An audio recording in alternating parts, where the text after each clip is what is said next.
Assalamualaikum warahmatullahi wabarakatuh. Shalom, Om Swastiastu, Namo Buddhaya, salam kebajikan. Halo, selamat sore teman-teman semua. Kami dari kelompok 2 akan mempresentasikan hasil kerja kelompok kami yang berjudul Organisasi Sektor Publik dan Swasta. Tak kenal maka tak sayang, maka perkenalkan kami dari kelompok 2 yang beranggotakan saya sendiri Francisca Kitasari. Saya Bramila Frida Khairunisa. Saya Alicia Sohabutriadi. Selanjutnya kami akan menampilkan video berupa perbedaan organisasi publik dan juga organisasi swasta. Next.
Baik, pada kesempatan kali ini kami akan membahas beberapa pokok bahasan.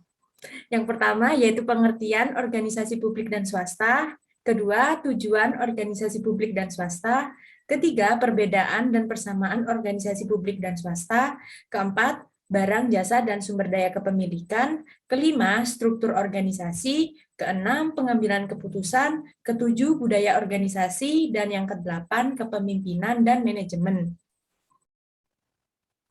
Baik, untuk selanjutnya yaitu memasuki pada bab pembahasan. Yang pertama yaitu pengertian dari organisasi publik dan swasta. Pengertian organisasi itu sendiri merupakan sekelompok orang yang bekerja sama untuk mencapai suatu tujuan. Kemudian pengertian dari organisasi publik sendiri menurut orang pada tahun 2016 merupakan suatu instrumen pemerintah yang berguna untuk memberikan pelayanan kepada masyarakat. Kemudian pengertian organisasi swasta. Menurut Kan, pada tahun 2016, organisasi swasta ini merupakan suatu kelompok orang tertentu yang memiliki pengaruh besar terhadap suatu organisasi yang bertujuan untuk mencapai profit atau keuntungan. Untuk selanjutnya, yaitu tujuan dari organisasi publik dan swasta. Tujuan organisasi publik sendiri ini terbagi menjadi 4. Yang pertama yaitu untuk mencapai kesetaraan, yang kedua untuk mencapai akuntabilitas, yang ketiga untuk mencapai fenomena yang jelas, dan yang keempat pelayanan publik yang maksimal. Kemudian tujuan dari organisasi swasta sendiri yang pertama memprioritaskan pada keuntungan, yang kedua berkontribusi bagi negara, dan yang ketiga menstabilitaskan perekonomian suatu negara. Untuk selanjutnya merupakan pembahasan perbedaan antara organisasi swasta dan organisasi publik.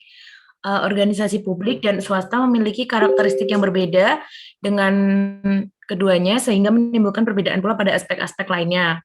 Untuk perbedaannya dapat dilihat pada tabel berikut. Misalnya tujuan organisasi swasta berorientasi laba dan organisasi publik berorientasi non-laba, seperti itu. Lalu untuk persamaan antara keduanya sama-sama menggunakan sumber daya yang sama untuk mencapai tujuan. Yang kedua, sama-sama menghadapi kelangkaan sumber daya. Yang ketiga, menghasilkan produk yang sama. Dan yang keempat, terkait pada peraturan perundang-undangan.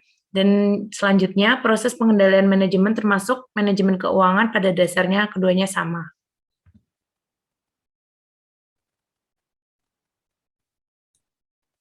Baik, untuk selanjutnya yaitu barang, jasa, dan sumber daya kepemilikan.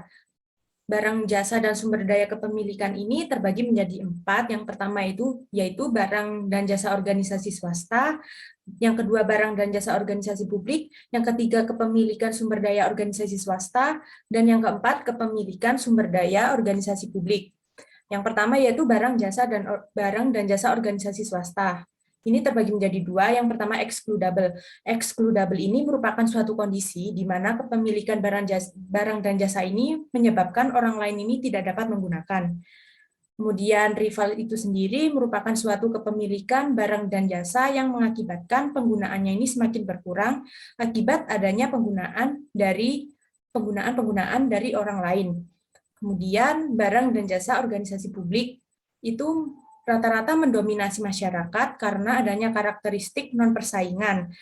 Kemudian diserahkan kepada organisasi publik. Untuk selanjutnya yaitu kepemilikan sumber daya organisasi swasta ini dapat dibeda-bedakan dan dapat diubah berdasarkan dominasi perusahaan swasta. Kemudian kepemilikan sumber daya organisasi publik ini sulit dibedakan karena mereka ini terikat oleh pemerintah.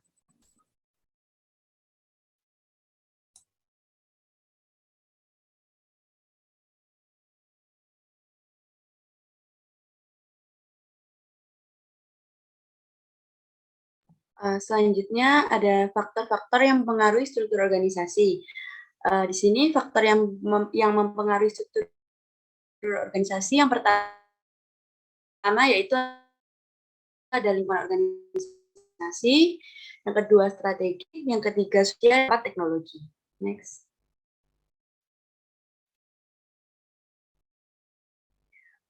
Berikut ini adalah pengertian dari pengambilan keputusan. Menurut Etzioni 1967 mendefinisikan pengambilan keputusan sebagai elemen pilihan dan juga aspek kepentingan dari pengambilan keputusan yang disengaja dalam perilaku sosial merupakan suatu rangkaian komitmen khusus atau suatu tindakan yang lebih spesifik. Next.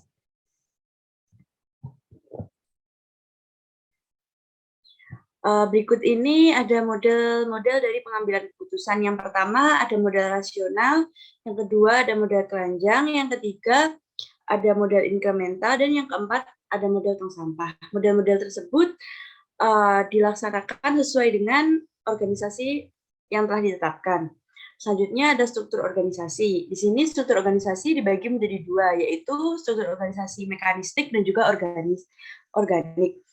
Di dalam struktur organisasi mekanistik, di sini terdapat yaitu adanya tingkat formalisasi yang tinggi, yang kedua tingkat sentralisasi yang tinggi, yang ketiga adanya span of control, yang ketiga komunikasi yang bersifat vertikal dan secara tertulis. Di dalam struktur organisasi organik terdapat tingkat formalisasi yang rendah, selanjutnya tingkat sentralisasi yang rendah, selanjutnya yaitu terdapat span of control yang sempit, dan yang terakhir ada komunikasinya itu bersifat horizontal di dalam organisasi. Next. Selanjutnya adalah mengenai budaya organisasi. Pengertian budaya menurut Olum 2016 yaitu serangkaian pola perilaku tentang bagaimana cara berpikir, cara bertindak, dan kebiasaan seseorang untuk mengatur cara hidupnya. Lalu ada juga pengertian budaya organisasi. Budaya organisasi itu dapat dimaknai sebagai seperangkat simbol, peraturan, tradisi, pola perilaku, ritual, dan cerita yang berkembang dalam sebuah organisasi untuk merefleksikan kepribadian dan karakter suatu organisasi. Lalu ada fungsi budaya dalam organisasi. Yang pertama, menciptakan perbedaan yang jelas antar organisasi. Yang kedua, sebagai identitas bagi anggota organisasi. Yang ketiga, mempermudah timbulnya komitmen pada individu, dan yang terakhir, meningkatkan kemantapan sistem sosial.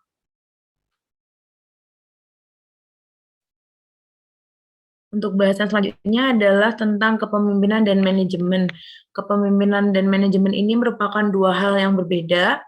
Kepemimpinan identik dengan seorang pemimpin dan bawahannya, sedangkan manajemen identik dengan seorang manajer dan bawahannya. Biasanya kepemimpinan ini akan lebih cenderung pada organisasi sektor publik dan sedangkan untuk yang manajemen akan cenderung pada organisasi sektor swasta.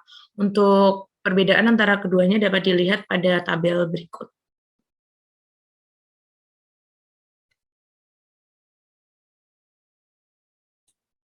Baik, selanjutnya yaitu bab penutup.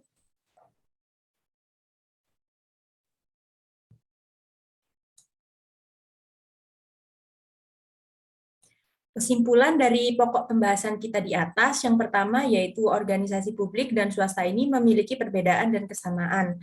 Kemudian terdapat faktor-faktor yang mempengaruhi barang, jasa, dan sumber daya kepemilikan. Kemudian yang ketiga, setiap organisasi ini memiliki struktur, kepemimpinan, dan hak untuk mengambil keputusan. Kemudian dalam konsep kepemimpinan dan manajemen ini pada organisasi sektor swasta dan publik ini berbeda, tetapi keduanya ini membutuhkan suatu pemimpin di dalam organisasi tersebut. Kemudian yang terakhir yaitu suatu organisasi baik swasta maupun publik ini pasti memiliki budaya organisasi yang menjadi ciri khas dari organisasi tersebut. Sekian presentasi dari kelompok kami. Kurang lebihnya kami mohon maaf. Wassalamualaikum warahmatullahi wabarakatuh.